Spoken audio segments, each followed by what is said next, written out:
Hi, it's Dr. Natalie. We're deep into cold and flu season, and this year's flu has been rough. So, I wanted to take a minute to talk about three really basic strategies you can use to help reduce your risk of getting a cold or flu this year. Number one is to wash your hands or your child's hands frequently.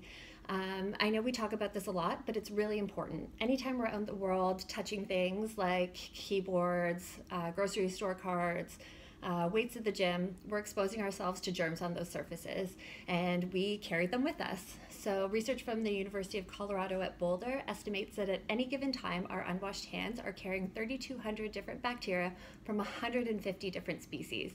So, if we're increasing the frequency with which we wash our hands, we're increasing the frequency that we're scrubbing those germs off.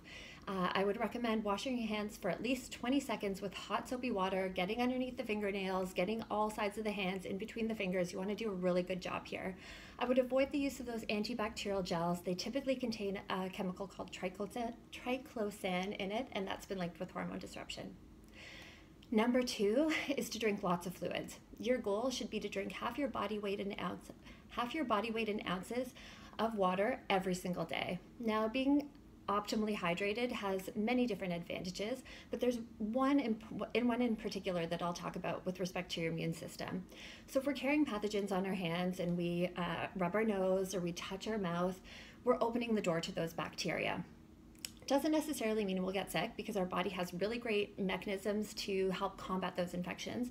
And one of them is something called cilia. So we have tiny little hairs called cilia that live on the mucous membranes in our throat and in our nose. And on top of that cilia rests a mucous membrane layer.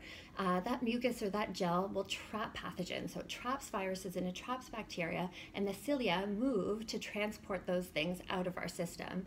Now, when that layer becomes dehydrated, it reduces the cilia's ability to transport those pathogens, and that increases the risk that they'll invade local cells and cause infection. So we want to stay hydrated.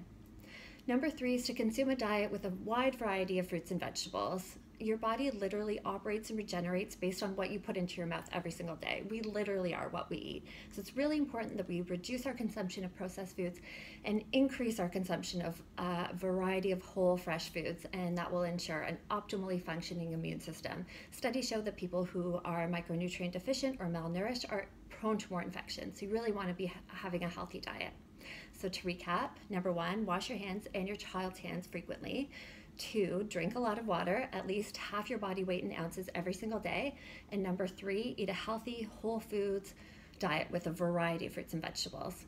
Thank you so much for listening. Feel free to share this or visit me at www.healthandthecity.com. Thanks.